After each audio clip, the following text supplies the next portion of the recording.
Hey, Doobert cheers. Welcome back to the program. I'm really excited for our guest today because we're going to venture away from companion animal rescue into foxes rescue. And Nicole is somebody who I think you're really going to love to hear about because she grew up actually on a horse farm in Pennsylvania, but now she's down in Key Largo running a fox sanctuary. So we're going to have to learn more about that. Nicole, welcome to the program.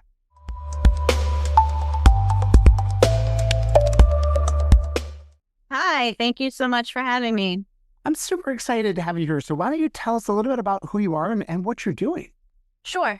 So my name is Nicole Navarro, and I am the executive director and founder of Pawsitive Beginnings here in Key Largo. So we are a nonprofit sanctuary that provides a forever home for foxes that have been saved from the fur trade and the exotic pet trade.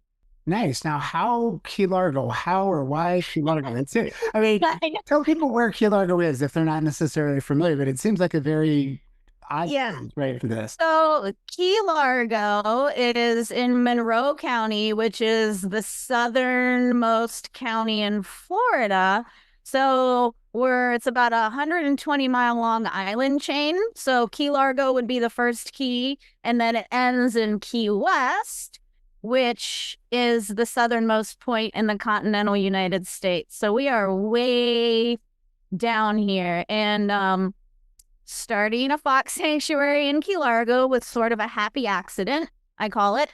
In 2017, I was living in Key West during Hurricane Irma. And after the storm had passed, I reached out to the woman that runs the Monroe County Sheriff's Office animal farm. So our huge jail here in Monroe County, underneath the jail is a sanctuary for animals that have been abused, abandoned, donated, or confiscated. So it's home to over 120 animals, about 40 different species, and the inmates come down every day to care for them. So after Hurricane Irma, I reached out to her to see if she needed help. She said yes. Volunteering at a jail really isn't a thing, but the circumstances sort of warranted her needing help, and her and I just became great friends. And then in 2018, I had moved back up to Key Largo, which is where I am now, but two foxes were surrendered to her. So I had stayed in contact with her. I was still really good friends with her, and it was just something about these foxes. I had never seen foxes up close. Obviously, growing up in Pennsylvania, you see them for a fleeting moment, but you don't really think about it. It's like they're a wild animal. They're where they belong. It's great. Yeah. So I started spending a significant amount of time with these foxes because I was just fascinated about their personalities, about their stories, where they came from. And so for the next 2 years, I spent volunteering, learning about the animals, doing research on what, care looks like, basic needs look like, cost of care, what that looks like. And, over those 2 years in the back of my mind, the idea started to form that I would love to rescue one fox one day. So that was my thought. Yeah. But in 2020, right at the start of the pandemic, by this point, I had networked with other sanctuaries around the country that have foxes. So I built up kind of just a casual network, but everyone knew I was sort of interested in venturing down that path. So right when the pandemic hit, a fur farmer in Iowa reached out to another sanctuary and said he had 20 foxes that were useless to him. Wow. And so in 2020, I skipped over the one fox and I brought home 4. Wow. That's a Yeah. lot more than you were planning on. Right. But everything happened exactly the way it should. People had been following my journey and my relationship with these two foxes in Key West. So when I announced I had the opportunity to save foxes of my own, this was before I was even a nonprofit. People just started donating money. Nice. And so the really cool thing that since I made this decision in 2020 up until now, everything that has just sort of come along naturally has worked out. In my personal life or anywhere else in my past, have tried to force things, it never goes smoothly. But I feel like since I've trusted my gut throughout this whole process and just kept true to, commitments I made to myself in the beginning, things have gone fairly smoothly.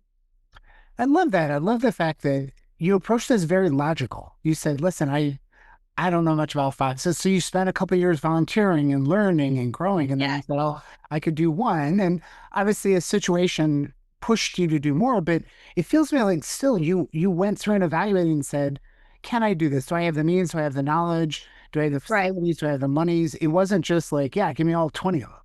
Right. Right. And I mean, here in Key Largo, I can't have, can't have 20 anyway. But yeah, I mean, approaching it practically, again, logically, and, sometimes there's a very long distance between your head and your heart, and things can get very jumbled up. But being logical and smart and responsible about the beginnings of positive beginnings have kept me on the right track. How many, I mean, do you have any perspective on how many fox sanctuaries or rescues there are across the US? There are quite a few, and a lot of them do have foxes from the fur trade or, pet surrenders. Unfortunately, and a lot of the people watching this right now may not know that fur farming is still legal here in the United States. Mm. So it is still legal to farm animals just for their fur. And they don't shave the fur. They don't, it's a very brutal existence and then an equally brutal death for these animals Mm. on fur farms. So a lot of sanctuaries, if they weren't fox specific, they did again the research and got the licensing to be able to take in foxes. So there are quite a few really amazing fox sanctuaries throughout the United States.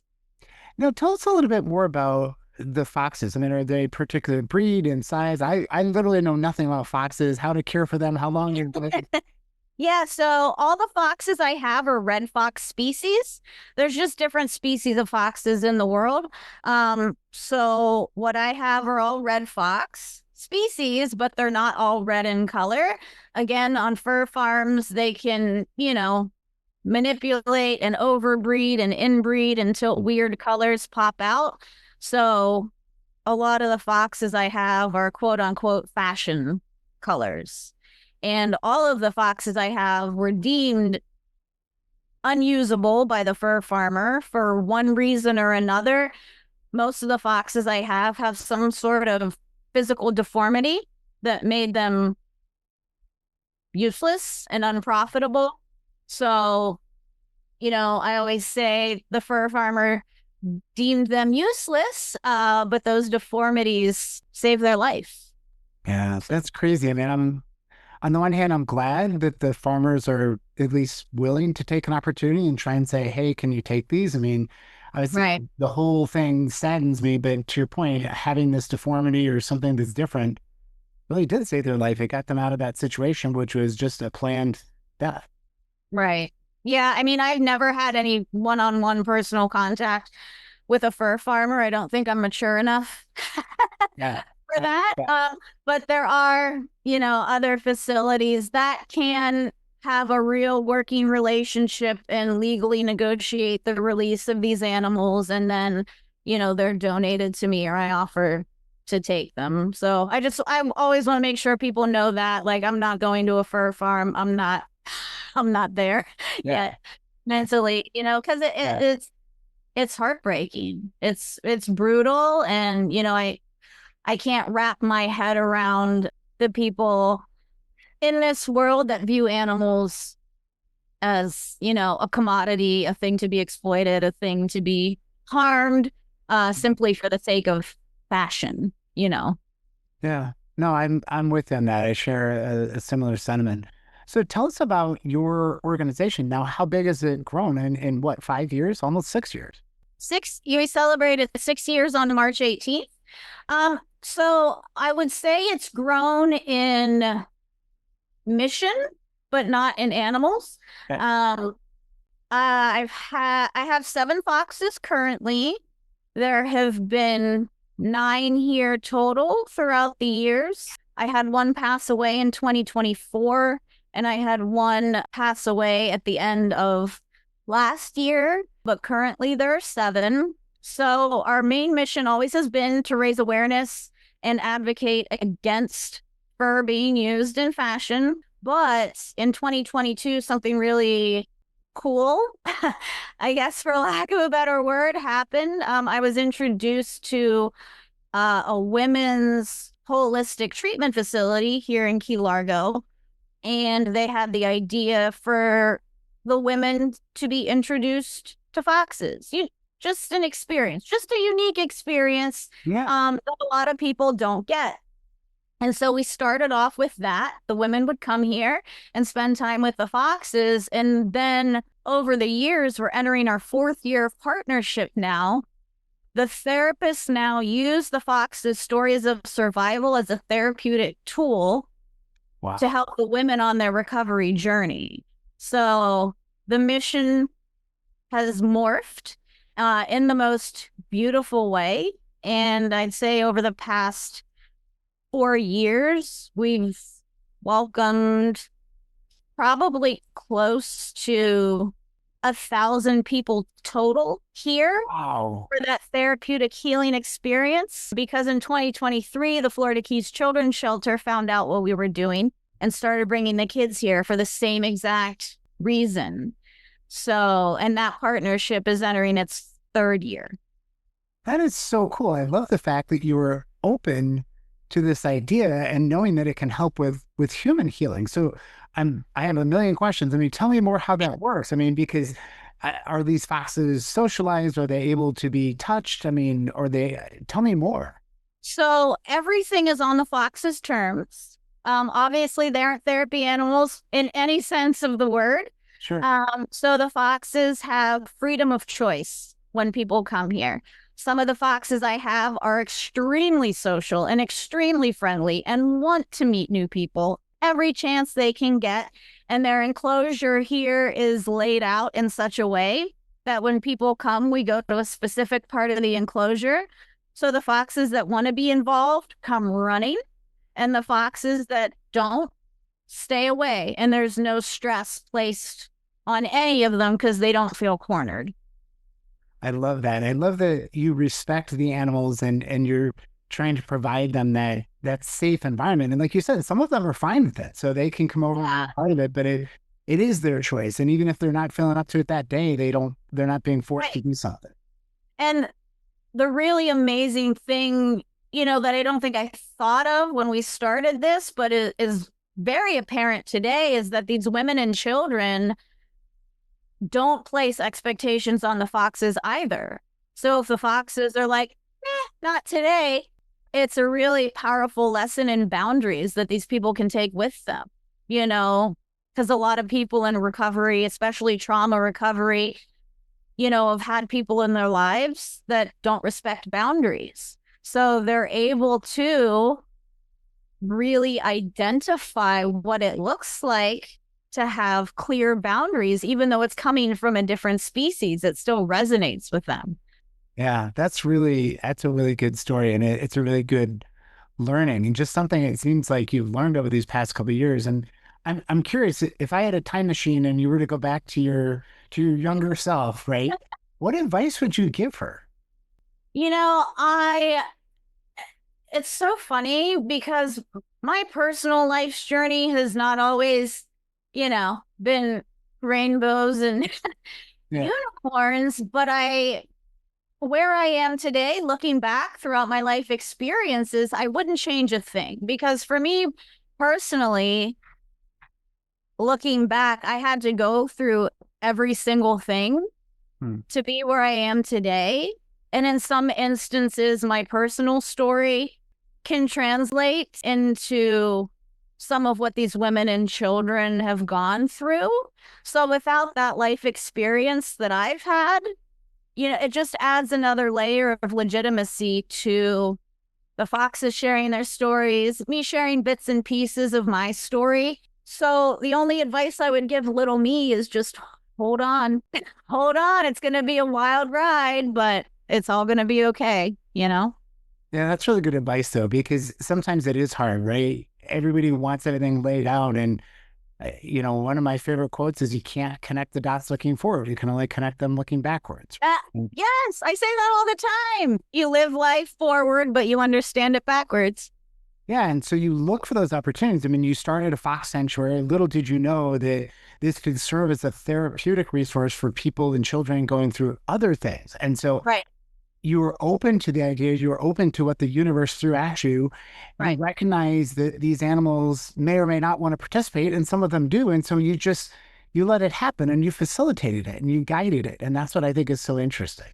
Yeah, yeah. It's been really amazing, and we've been recognized for the work that we're doing. Dr. Mark Beckoff, he was a partner with Jane Goodall, you know, interviewed me for an article that ended up in Psychology Today. So it's even though I believe in it and the people that come here believe in it, Yeah. to have other people, legitimate people, see Yeah. the value in it, it just sort of reinforces the fact that, this may be out of the box, but it works. Yeah.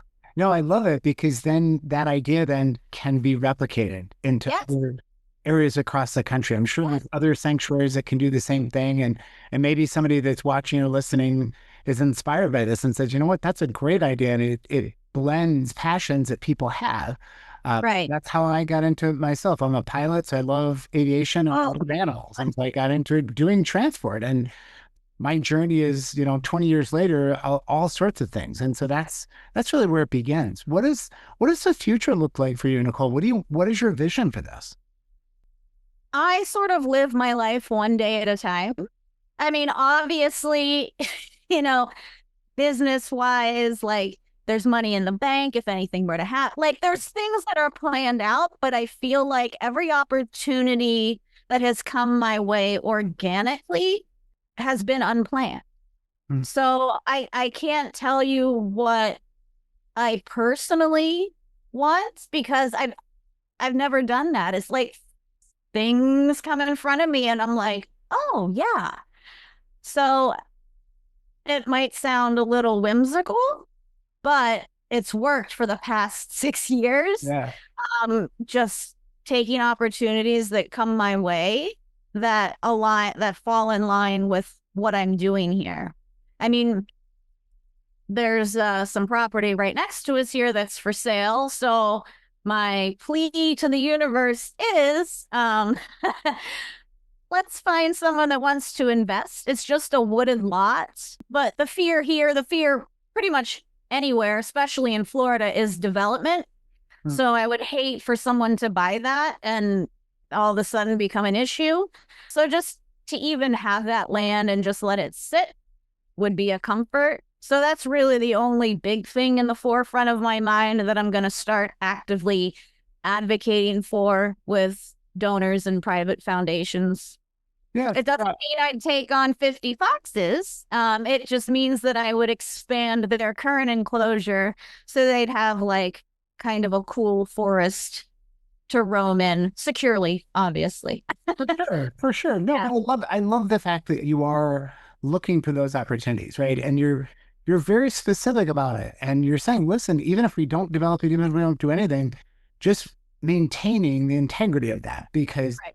you're right. We are overly developing our country. I mean, I live in Florida too, and it's just urban sprawl all around you. And we lose these habitats for these animals. And so Right. we rely on people like yourself to be able to maintain them. Yeah. So that's the very specific dream I have. But other than that, it's just maintaining what's going on here because it's working pretty darn well. I love that. I love that. Well, Nicole, as we start to draw to an end of the program, I always like to end with a lightning round with just some fun personal questions so we can learn like a little bit more about you. So my first question is, are you an early bird or a late night owl? Early. So you're up at the crack of dawn, probably to take care of the foxes early, right before Yeah. you go on your other job. Yes. Yeah. Early. Early. What do you do to decompress after a hard day of work, after a hard day of taking care of the animals? Decompressing at my paycheck job is coming home and being around the foxes because they are, a lot of people probably get the impression that they're high maintenance, and they're really not. But also, I have a small number. I can do it myself. Nothing is stressful with them. I just love coming home and just sitting in their enclosure out back and watching them because they are goofy. They are goofy little creatures. They're always up to something. They're always doing something. They're always messing with each other. So, I mean, as you mentioned, grew up on a farm. I'm an only child. So I was self entertaining since day one. Yeah, So being alone here with them is my come down from whatever has happened at work. I love that. That's really nice to have something like that that you can come home and look forward to. What Yeah. what has this taught you about yourself? I think it's taught me how important it is to have feel like you have a purpose in life. Um, for me, for so long, I would question like, what am I doing here? I'm doing all working for other people, helping other people achieving their dreams, doing this, doing that. And so I feel like when I founded this, everything started to make sense. Like, oh, I do have a purpose. So I think my wish for everyone in this lifetime would be for them to find their purpose because it's a game changer. Yeah, I love that. My last question for you is, what do you want your legacy to be? It might sound corny, but just, extending kindness to those that needed it the most, or making available, a space where people can feel safe because that's so important, especially for the people that come through the doors here. So I would just hope my legacy would be that, I made my tiny little corner of the world a little bit better. And that's an amazing legacy. And I, for one, am really appreciative of what you're doing, not just for the animals, but you're really finding your purpose with helping out people as well. So thank you for all that. Thank you for what you're doing. And thank you for coming on the show. Thank you for having me.